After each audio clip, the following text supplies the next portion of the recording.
Good morning વિદ્યાર્થી મિત્રો, કેમ છો? મજામાં?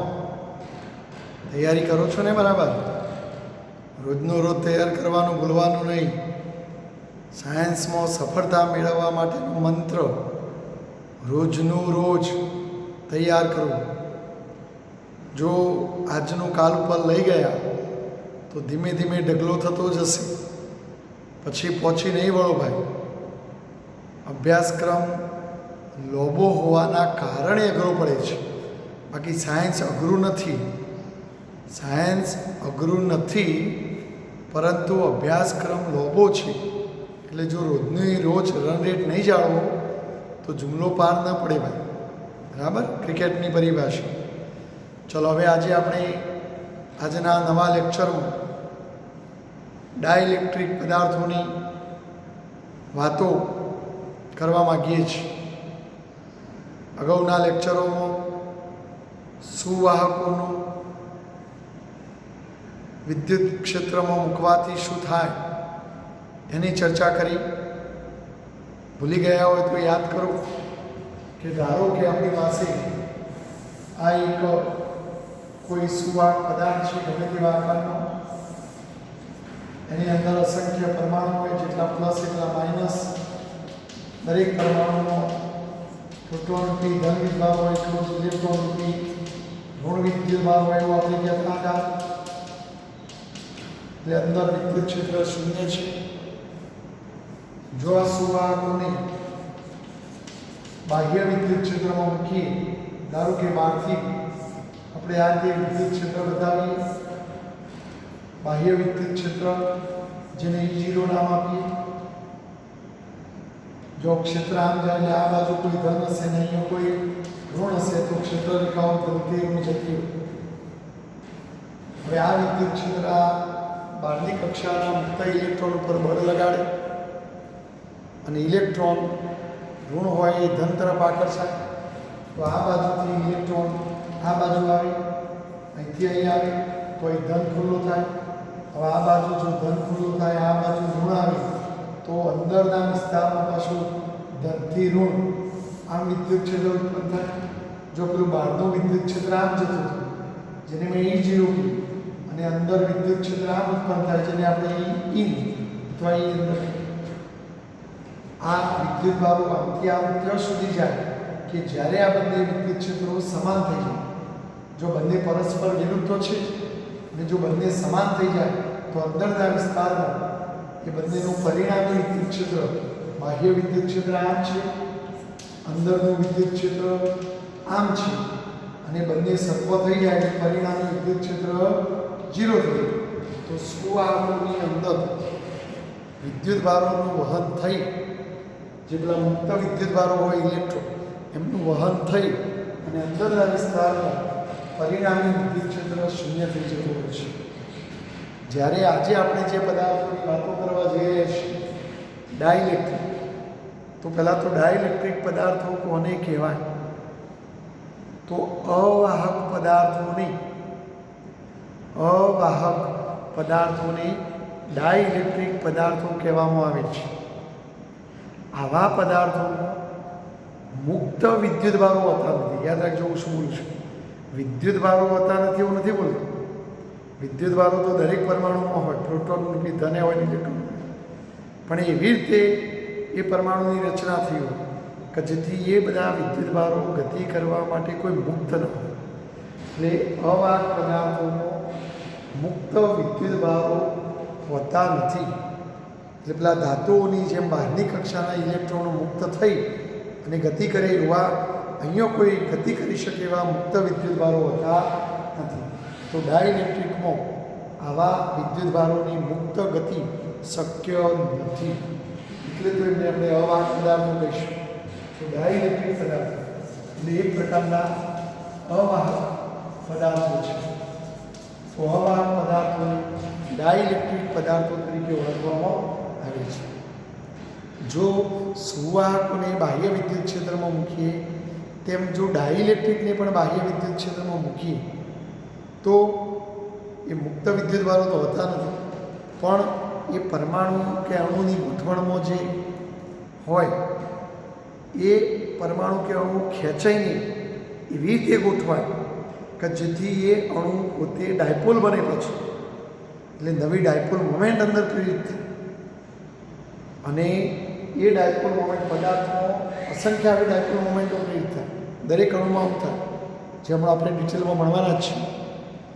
બાહ્ય વિદ્યુત ક્ષેત્રમાં ડાઇલેક્ટ્રિક પદાર્થને મૂકવાથી એ ડાઇલેક્ટ્રિક પદાર્થના દરેક અણુઓમાં રહેલા પરમાણુઓ એવી રીતે ખેંચાય, એમાં રહેલા વિદ્યુત ભારોનું વિતરણ એવી રીતે પુનઃ થાય કે જેથી એ અણુ કે પરમાણુ ડાયપોલ બને, અને ડાયપોલ બને એટલે ડાયપોલ મોમેન્ટ પ્રેરિત થાય, અને એ ડાયપોલ મોમેન્ટો આખા પદાર્થમાં દરેક અણુ કે પરમાણુમાં થાય, અને એ પરમાણુ એ ડાયપોલ મોમેન્ટ પર બાહ્ય વિદ્યુત ક્ષેત્રની અસર થઈ એ બધી ડાયપોલ મોમેન્ટો ઉપર ટોર્ક લાગી એ બધા એવી રીતે ગોઠવાય કે જેથી એ પદાર્થમાં રહેલી બધી ડાયપોલો એક જ દિશામાં ગોઠવાઈ નહીં, પરિણામી ડાયપોલ મોમેન્ટ પદાર્થમાં પ્રેરિત કરે અને ડાયપોલની બહારની કિનારીઓ સપાટીઓ ઉપર વિદ્યુત ભારો પ્રેરિત કરે, અને એ વિદ્યુત ભારો પદાર્થની અંદર વિદ્યુત ક્ષેત્ર ઉત્પન્ન કરે.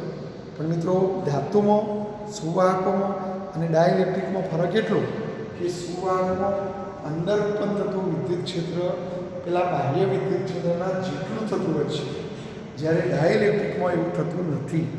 ડાઇલેક્ટ્રિકમાં અંદર વિદ્યુત ક્ષેત્ર પ્રેરિત થાય, પરંતુ એ પેલા બાહ્ય વિદ્યુત ક્ષેત્રના જેટલું પૂરેપૂરું હોતું નથી.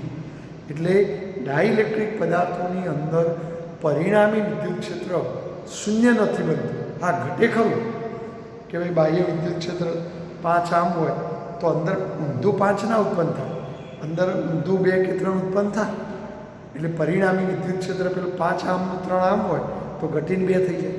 એટલે અંદરના વિદ્યુત ક્ષેત્રમાં જે બાહ્ય વિદ્યુત ક્ષેત્રની પૂરેપૂરી અસર હતી એ તમને ન જોવા મળે, થોડી અસરમાં ઘટાડો થાય. એટલે વિદ્યુત ક્ષેત્રની અંદરના વિસ્તારમાં અસર ઘટે, બરાબર. અને કેટલી અસર ઘટશે એ તો આપણો પદાર્થ કેવો છે, આપણો ડાઇલેક્ટ્રિક પદાર્થ કયા અણુ કે પરમાણુનો બનેલો છે એના ઉપર એનો આધાર રહેલો છે. એટલે જો આપણા પુસ્તકમાં એક આકૃતિ આપી છે, આવીને આપણે બીજી આકૃતિ પણ આપી છે જે ડાઇલેક્ટ્રિકની આપી છે. અને ડાઇલેક્ટ્રિક પદાર્થમાં આપણા ડાઇલેક્ટ્રિક પદાર્થમાં બાહ્ય વિદ્યુત ક્ષેત્ર અને અંદર જે વિદ્યુત ક્ષેત્ર ઉત્પન્ન થાય એ અંદર એ એક્ઝેક્ટ જેટલું નથી હોતું, માટે તમે E0 વત્તા E અંદર બે વિદ્યુત ક્ષેત્રોનો પરિણામી જવાબ શોધો તો એ પરિણામી જવાબ એ શૂન્ય નહીં થાય, શૂન્ય નહીં આવે, કંઈક થોડું ઘણું તો આવશે જ. તો આવી બે આકૃતિઓ તમને બતાવે. હવે આવું બધું કેમ થાય છે તો એ માટે આપણે ડાઇલેક્ટ્રિક પદાર્થોને વ્યવસ્થિત રીતે ઓળખવા જોઈએ.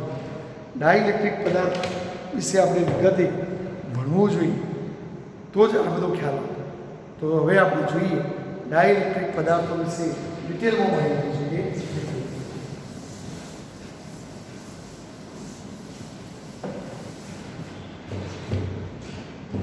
અવાહક પદાર્થોની ડાઇલેક્ટ્રિક પદાર્થો કહે છે. અવાહક પદાર્થોને ડાઇલેક્ટ્રિક પદાર્થો કહે છે. ડાઇલેક્ટ્રિક પદાર્થોના બે પ્રકાર છે. ડાઇલેક્ટ્રિક પદાર્થોના બે પ્રકાર છે. ધ્રુવીય ડાઇલેક્ટ્રિક, ધ્રુવીય ડાઇલેક્ટ્રિક જેને પોલર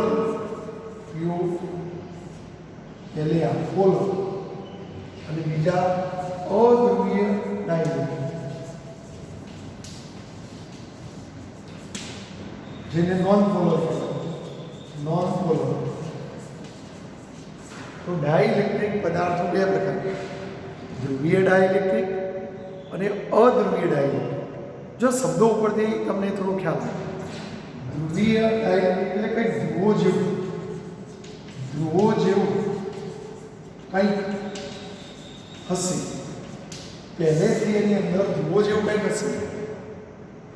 અને અધ્રુવીય એટલે ધ્રુવો જેવું નહીં હોય. શરૂઆતથી જ પહેલેથી જ એ પદાર્થની અંદર ધ્રુવો જેવું નહીં હોય.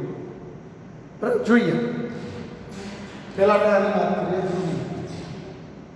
ધ્રુવો જેવું કંઈક હશે. આપણે વિદ્યુતનું ચેપ્ટર ભણીએ છીએ તો વિદ્યુતમાં બે ધ્રુવો, ધન ધ્રુવ અને ઋણ ધ્રુવ. દાખલા તરીકે તમે HCl કેમિસ્ટ્રીમાં તમે HCl વિશે ભણો છો. આ HClમાં H પ્લસ અને Cl માઇનસ, H ધન આયન, Cl ઋણ આયન, અને બંને આયનો હાઇડ્રોજન પોતાનો એક ઇલેક્ટ્રોન ગુમાવીને ધન આયન પણ એ જ ઇલેક્ટ્રોન ક્લોરીન મેળવી લેશે અને ક્લોરીન ઇલેક્ટ્રોન મેળવીને ઋણ આયન બને. અને આ ધન આયન અને ઋણ આયન વિદ્યુતશાસ્ત્રના નિયમ પ્રમાણે આકર્ષાઈને જોડે છે. H પ્લસ અને Cl માઇનસ એકબીજા સાથે જોડે. જો Clનો પરમાણુ મોટો હોય, બરાબર, તો જો આ Clનો પરમાણુ મોટો હોય અને હાઇડ્રોજનનો પરમાણુ નાનો હોય, કાર્બનનો પરમાણુ ઓછો છે, તો જો આ Cl અને આ હાઇડ્રોજન બે એકબીજા સાથે જોડે છે. આ હાઇડ્રોજનનું કેન્દ્ર, આ Clનું કેન્દ્ર, બંને કેન્દ્રો વચ્ચે કંઈક અંતર. પણ જો વાસ્તવમાં H પ્લસ એટલે ધન ધ્રુવ જેવું કહેવાય, Cl માઇનસ ઋણ ધ્રુવ જેવું કહેવાય. આ ઋણ ધ્રુવ જેવું કહેવાય. તમે આની કલ્પના ચિત્ર દોરાવો તો આપણે અહીંયા H પ્લસ કહી શકીએ, આ Cl માઇનસ કહી શકીએ. આ ધનનું કેન્દ્ર આવ્યું હોય, ઋણનું કેન્દ્ર આવ્યું હોય, એટલે બંનેના કેન્દ્રો વચ્ચે કંઈક અંતર. જો આ H પ્લસ છે અને Cl માઇનસ, તો ડાયપોલ બન્યું કેમ? જેમ ડાયપોલનો સમાન મૂલ્યના બે વિજાતીય વીજભારો એકબીજાથી પરિમિત માપી શકાય તેવા અંતરે હોય. સમાન મૂલ્યના બે વિજાતીય વીજભારો એકબીજાથી અમુક અંતરે હોય તો એમનાથી બનતી રચનાને આપણે વિદ્યુત ડાયપોલ કહેવાય. એમાં એ જો H પ્લસ એ ધન વીજભાર ધરાવે, Cl માઇનસ એ ઋણ વીજભાર ધરાવે. H પ્લસ આટલું છે એટલે એનું કેન્દ્ર આટલું, પેલાનું જે બંને વચ્ચે કંઈક પરિમિત માપી શકાય તેવું અંતર. તો આ એક ડાયપોલ જેવી રચના થઈ. અને ડાયપોલ મોમેન્ટની દિશા ઋણથી ધન હોય, તો આ Cl ઋણના ધન હોય તો ડાયપોલ મોમેન્ટની દિશા ઋણથી ધનાત્મક થાય. તો જો પહેલાંથી આમાં ધ્રુવો જેવું છે, HCl માં H પ્લસ Cl માઇનસ ધ્રુવો જેવું છે, માટે આવા ડાયઇલેક્ટ્રિકને ધ્રુવીય ડાયઇલેક્ટ્રિક.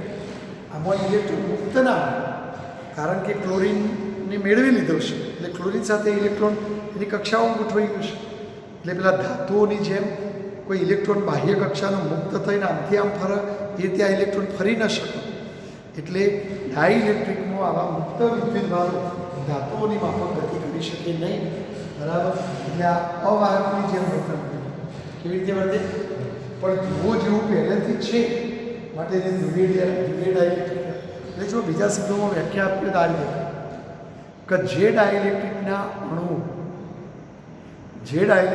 અણુ કે કોઈ પરમાણુ હોય તો પરમાણુ પહેલેથી કોઈ કાયમી વિદ્યુત ડાયપોલ મોમેન્ટ, ઘણીવાર વિદ્યુત ડાયપોલ મોમેન્ટ માટે વિદ્યુત ડાયપોલ ચાક માત્રા સમીકરણ બનશે. તો જે ડાયઇલેક્ટ્રિકના અણુ છે પહેલેથી કોઈ ડાયપોલ મોમેન્ટ ધરાવતા હોય તો એવા ડાયઇલેક્ટ્રિક પદાર્થોને ધ્રુવીય ડાયઇલેક્ટ્રિક કહે છે. ચલો મને પણ થોડી વાત કરીએ. ધારો કે હું H2 અણુ H2, તો જો આ H2 અણુ એ બે H પરમાણુનું બનેલું છે. પણ જો મિત્રો તમે આમાં આવું ના લખી શકો H પ્લસ વત્તા H માઇનસ, આવું ના લખી શકો. એક ઇલેક્ટ્રોન ગુમાવી ધન બને, બીજો ઇલેક્ટ્રોન મેળવી ઋણ બને, એવું ના બને. કારણ કે હાઇડ્રોજનની બહારની કક્ષામાં એક ઇલેક્ટ્રોન અને પરમાણુ ક્રમાંક, અને પહેલી કક્ષામાં વધુ કેટલા ઇલેક્ટ્રોન લઈ શકીએ? તો એની કક્ષા પૂર્ણ કરવા કાં તો એક ઇલેક્ટ્રોન જોઈએ, કારણ કે એક તો તો કક્ષા પૂર્ણ કરવા એક ઇલેક્ટ્રોનની જરૂર છે, કાં તો પછી ઇલેક્ટ્રોન મુક્ત કરવા દેવાની જરૂર છે. તો તમે બે હાઇડ્રોજન પરમાણુ લાવો તો બંનેને સરખી પરિસ્થિતિ છે. પહેલાને એક ઇલેક્ટ્રોન જો પહેલાને એક જો, તો પછી કોઈને આપે નહીં. જ્યારે અહીં એવું નહોતું, કારણ કે અહીંના હાઇડ્રોજનની બહારની કક્ષામાં એક ઇલેક્ટ્રોન, જ્યારે ક્લોરીનનું પરમાણુ ક્રમાંક 17 એટલે 2 8 7, એટલે બહારની કક્ષામાં 7 ઇલેક્ટ્રોન એટલે એને હજુ એક ઇલેક્ટ્રોનની જરૂર છે કક્ષા પૂર્ણ કરવા, કારણ કે એ કક્ષામાં 8 ઇલેક્ટ્રોન રહેશે. એટલે એને શું ગરજ છે? એક ઇલેક્ટ્રોન મેળવવાની અને આને એક ઇલેક્ટ્રોન ગુમાવવાની ગરજ છે. અને જ્યારે આવા બે ભેગા થઈ જાય, જોડે આવી જાય, તો હાઇડ્રોજન પોતાનું એક ઇલેક્ટ્રોન ગુમાવીને ક્લોરીનને આપી દે, તો ક્લોરીનને મેળવવાની ગરજ હતી. તો હાઇડ્રોજન ગુમાવીને પ્લસ બને, ક્લોરીન મેળવીને ઋણ બને, તો આયનો બની જાય. અને આયનો એકબીજા સાથે જોડાઈને આયનિક બંધ બનાવે. સમજો વચ્ચે કઈ બંધ હોય? આયનિક બંધ. પણ અહીં એવું નથી. અહીં આ હાઇડ્રોજન ના હાઇડ્રોજન મિત્રો, તો જો આ મને એક ઇલેક્ટ્રોનની જરૂર છે, મને જરૂર છે, આ કે તારો ઇલેક્ટ્રોન મને આપ, તો આ કે ના ભાઈ મેં એવું શું કા કરું, તારો મને આપ. પેલો કે ના તારો મને આપ, તો કે ના તારો મને આપ. કોઈ કોઈને આપવાનું, કારણ કે બંનેને સરખી ગરજ છે. કોઈ એવું નથી, કોઈ એકને ગુમાવવાની ગરજ હતી, અહીં એવું. એટલે અહીંયા આયનિક બંધ બની શકો નહીં. એટલે અહીંયા આપણે આવું H પ્લસ ને H માઇનસ એવું ન લખી શકીએ. એટલે અહીંયા ધન આયનનો ધન જવા કે ઋણાયનનો ઋણ કર્યું ન લખે. પણ અહીંયા સહકારથી જોડાય, કે બંને એકબીજાના સહકારથી જોડાય. તમને કેમિસ્ટ્રીના સાહેબો કહેતા હશે કે ભાઈ આ હાઇડ્રોજન પોતાનો એક ઇલેક્ટ્રોન લાવો, પેલો હાઇડ્રોજન પોતાનો એક ઇલેક્ટ્રોન લાવો, અને બંને એકબીજા સાથે સહકારથી આમ જોડી જાય અને સહજ ઉચક બને. આ બંને ધન કે ઋણ નથી, આનો નેટ વિદ્યુતભાર 0 વૈશ્વ આવે છે. એટલે અહીંયા કોઈ ધન કે ઋણ એવું આપણે કહી શકતા નથી. એટલે પહેલાંથી ધ્રુવો જેવું ન હોય મિત્રો. એટલે માટે જો આમાં કોઈ પ્લસ માઇનસ તમે ન બદલાઈ શકો, એટલે ધ્રુવો જેવું નથી. માટે આપણે અધ્રુવીય, કેવું કહેવાય? અધ્રુવીય ડાયરેક્ટ. આમાં આ એક હાઇડ્રોજન પરમાણુ, આ બીજો હાઇડ્રોજન પરમાણુ, આ હાઇડ્રોજનનું કેન્દ્ર, એટલે કેન્દ્રો છૂટા હોય, પણ આનો કુલ વીજભાર 0, આનો વીજભાર 0. એટલે આપણે આને ડાયપોલ, બે ધ્રુવવાળી રચના ન કહી શકીએ. માટે કોઈ ડાયપોલ મોમેન્ટ હોય નહીં. તો જે ડાઇલેક્ટ્રિકના અણુ કે પરમાણુ પહેલેથી કોઈ વિદ્યુત ડાયપોલ ચાક માત્રા ધરાવતા નથી, ને કોઈ ડાયપોલ મોમેન્ટ હોતી નથી, તો એવા ડાઇલેક્ટ્રિકને અધ્રુવીય ડાઇલેક્ટ્રિક કહેવાય. ટૂંકમાં તમને એમ લાગે તો આમાં ધન ધ્રુવ ને ઋણ ધ્રુવ જેવું હોય તો એ ધ્રુવીય, ધ્રુવ જેવું ન હોય. તમે NaCl લો, NaCl, તો જો NaClનું તરત તમે કહેવાના કે Na પ્લસ વત્તા Cl, તો Na પ્લસ ધન, Cl માઇનસ. અને આ બંને આયન એકબીજા સાથે આયનિક બંધથી જોડાયેલા. તો જો આ ધન ધ્રુવ, આ ઋણ ધ્રુવ સમાન મૂલ્યના બે વિજાતીય વીજભાર, તો આ ડાયપોલ મોમેન્ટ બનાવે, ડાયપોલ કહેવાય. એટલે એને ડાયપોલ મોમેન્ટ ઋણથી ધન, તો પછી કેવો કહેવાય? ધ્રુવ. તો જો HCl, NaCl, તમે H2O લો, પાણીનો અણુ, તો H2Oમાં H પ્લસ વત્તા હોય, H માઇનસ તમે લખો છો. પણ જો એનું બંધારણ બીજો દોરો તો આપણે આ રીતે જોઈ શકીએ H2O નું બંધારણ કે ભાઈ ચલો ઓક્સિજનનો પરમાણુ અને બે હાઇડ્રોજનના પરમાણુ એની સાથે જોડાય. એટલે જો આપણી ચોપડીમાં આ રીતે દોરેલું હોય, આ ઓક્સિજનનો, હાઇડ્રોજનનો હાઇડ્રોજન, ઓક્સિજનનું કેન્દ્ર, હાઇડ્રોજનનો કેન્દ્ર. જો તમે જાણો છો માઇનસ, તો ઓની બે ઋણ વીજભાર હોય. એક ઋણ વીજભાર હાઇડ્રોજનના ધન સાથે ડાયપોલ બનાવે, ઋણથી ધન, ડાયપોલ મોમેન્ટની દિશા ઋણથી ધન હોય. એ ત્યાં ઓક્સિજનનો બીજો ઋણ ઓની સાથે ડાયપોલ બનાવે, તો એની ડાયપોલ મોમેન્ટ આમ હોય. તો જો આ બેની પરિણામી ડાયપોલ મોમેન્ટ શું છે? તો સમાંતર બાજુ ચતુષ્કોણના નિયમ પ્રમાણે પરિણામી ડાયપોલ મોમેન્ટ આમ આવે. તો આ H2Oમાં પણ તમે H પ્લસ વત્તા હોય H માઇનસ, ધન અને ઋણ ધ્રુવ જેવું કહેવાય. માટે આ પણ ડાયપોલ ધ્રુવીય ડાઇલેક્ટ્રિક વાળો ડાયપોલ કહીશું. તો આમ HCl, NaCl, H2 આ બધા ધ્રુવીય ડાઇલેક્ટ્રિક. તમને જો એવું લાગે કે પ્લસ ને માઇનસ જોડાયેલા છે તો એ બધા ધ્રુવીય.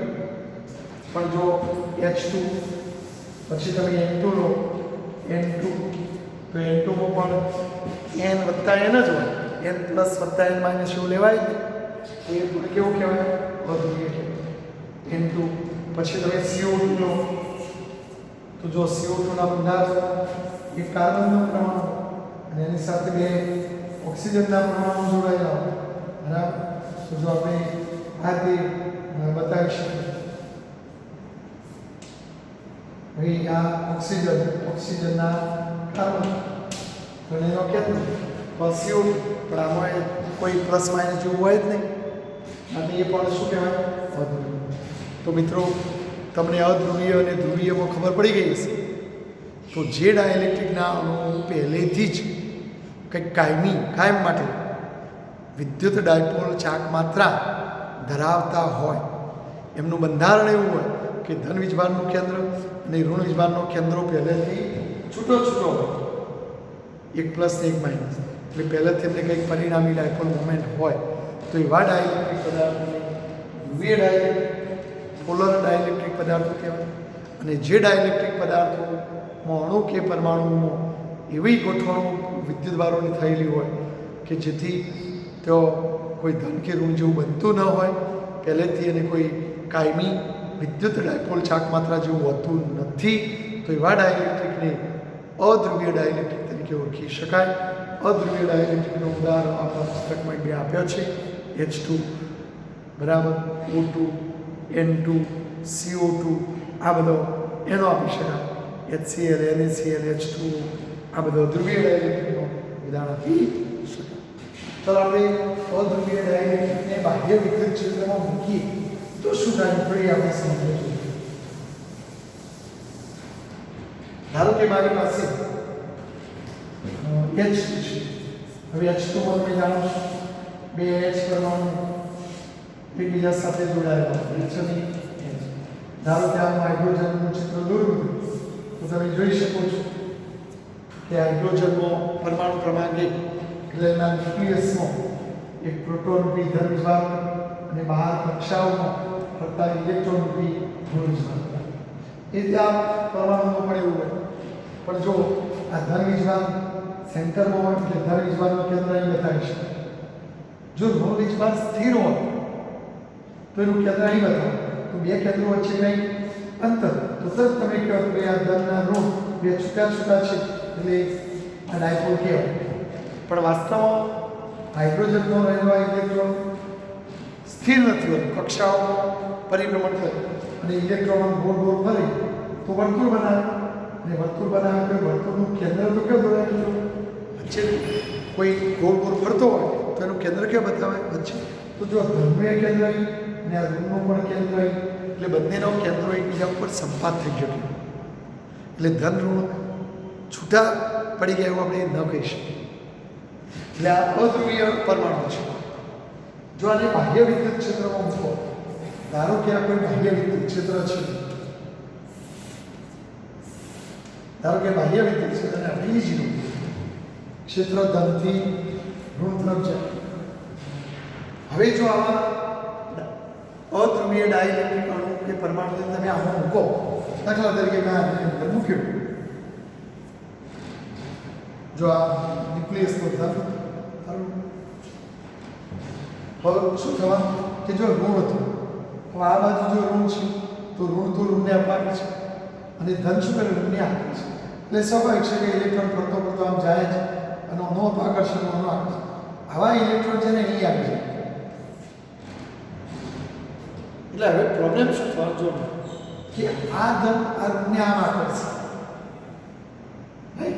જો આ ઇલેક્ટ્રોન આમ જવા જાય તો ઋણને અપાકર્ષે અને આ ધન આકર્ષી રાખતો એટલે ઇલેક્ટ્રોન આમ જવાનો પ્રયત્ન નહીં કરે. સાથે સાથે જો અમને થોડી અસર થાય, ધનની અપાકર્ષે, ઋણ ધનને આકર્ષે એ આમ છે. એટલે બંને હવે આ જે ખેંચાઈને આઘાત, એટલે જો આ ખેંચાઈ ગયા હવે જો ઇલેક્ટ્રોન ફરવાનું મન કરી દેશે, કારણ કે ફરવા જાય તો આ ધન તત્વને ખેંચે અને આ ઋણ એમનો વિરોધ કરો કંઈ ક્યાં આવશે એટલે ફરવાનું બંધ થયું. એટલે હવે આ ઇલેક્ટ્રોન ના થયો એટલે એનું કેન્દ્ર જો અહીં આવી જાય, પેલા થોડા આગળ ગયા એટલે એનું કેન્દ્ર લઈ એટલે હવે જો આ ઋણ આવ્યો આ ધન અને હવે આ ફરતો નથી એટલે કેન્દ્ર વચ્ચે ને બતાવીશ તો આ બંનેનો કેન્દ્રો છૂટો પડી ગયો. શું પડી ગયો? છૂટો. એક ઋણ બની ગયો. તો હવે જો આ બે ધ્રુવો જેવું બન્યું તો આ અધ્રુવીયમાંથી ધ્રુવીય થઈ ગયો. ક્યાં સુધી આવું થાય? અત્યાર સુધીમાં આટલું પાછું થાય. તો જો એનો ધન ઋણને ખેંચે, આમ આ ધન ઋણને ખેંચે એટલે આ બાહ્ય વિદ્યુત ક્ષેત્રનું બળ આમ ખેંચે. પણ જો પાછો આયા ધન આ ઋણને આમ ખેંચે ના ખેંચે ખેંચે તો આ આંતરિક પુનઃસ્થાપક બળ કે જે પાછું ખેંચવાનો પ્રયત્ન અને આ બાહ્ય બળ આમ ખેંચવાનું. જ્યારે આ બંને બળો સરખા થઈ જાય એટલે ઇલેક્ટ્રોનમાં આગળ જાય એ તે અમને એવું થાય આ ઋણ શું કરે આમ ખેંચે અને આ ધનને આમ ખેંચે.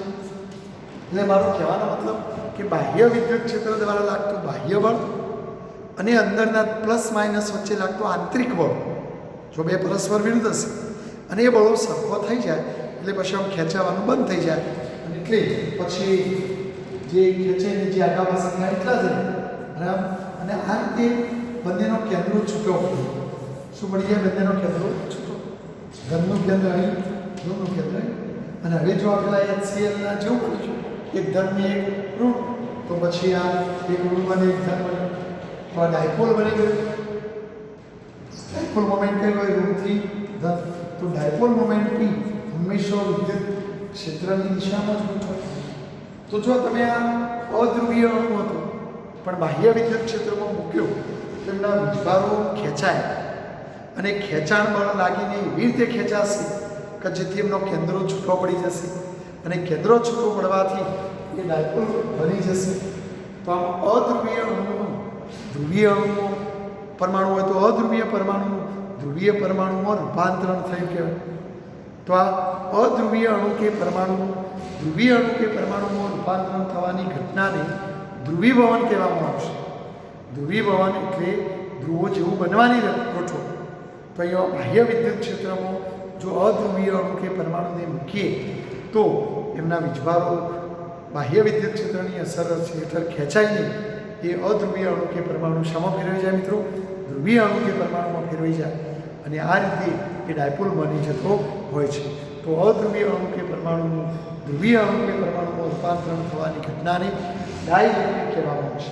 અને આ પ્રેરિત થયેલી ડાયપોલ ચાક માત્રાની દિશા બાહ્ય વિદ્યુત ક્ષેત્રની દિશામાં હોય છે બરાબર. અને એ ડાયપોલ મોમેન્ટ કેટલી મળશે, આ વીજભારો કેટલા ખેંચાયા હશે એ બાહ્ય વિદ્યુત ક્ષેત્ર પર રહે છે. જો તમે બાહ્ય વિદ્યુત ક્ષેત્ર વધારે લગાડ્યું હોય તો આ બળ થોડું વધારે લાગે, તો વધારે લાગે તો ઋણ થોડો વધારે ખેંચાય, આ ધન આ બાજુ થોડું વધારે ખેંચાય બરાબર. અને એના કારણે અંતર ને બધું વધે તો બે ધ્રુવો વચ્ચેનું અંતર વધે તો ડાયપોલ મોમેન્ટ P બરાબર આપણે Q × 2A મુજબ ડાયપોલ મોમેન્ટ આ અંતર વધે તો બદલાય. તો એ ડાયપોલ મોમેન્ટ એ બાહ્ય વિદ્યુત ક્ષેત્રના સમપ્રમાણમાં લખી શકીએ, રેખીય પ્રમાણમાં લખી શકીએ. તો આવા રેખીય સમદિગ્ધર્મી ગુણધર્મ ધરાવતી ડાયઇલેક્ટ્રિકને રેખીય ડાયઇલેક્ટ્રિકના નામે પણ ઘણા લોકો ઓળખતા હોય છે કે જેમાં ડાયપોલ મોમેન્ટ એ પેલા બાહ્ય વિદ્યુત ક્ષેત્રના સમપ્રમાણમાં હોય છે.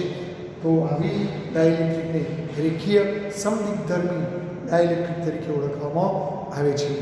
તો બાહ્ય વિદ્યુત ક્ષેત્રમાં મૂકવાથી ડાયપોલો વિદ્યુત ક્ષેત્રને સમાંતર ગોઠવે. એટલે મગજમાં બરાબર વાક્ય ગોઠવી બરાબર. બાહ્ય વિદ્યુત ક્ષેત્રમાં ડાયપોલ પર અને આપણે આગળ પણ એક પ્રશ્ન બનેલો કે બાહ્ય વિદ્યુત ક્ષેત્રમાં કોઈ ડાયપોલ ત્રોસી હશે તો પણ પેલું ટોર્ક લાગી ક્ષેત્રને સમાંતર ગોઠવે, એની સ્થિતિ ઉર્જા લઘુત્તમ બને તે દિશામાં ગોઠવવાનો પ્રયત્ન કરી બરાબર મિત્રો. તો ધ્યાન રાખજો.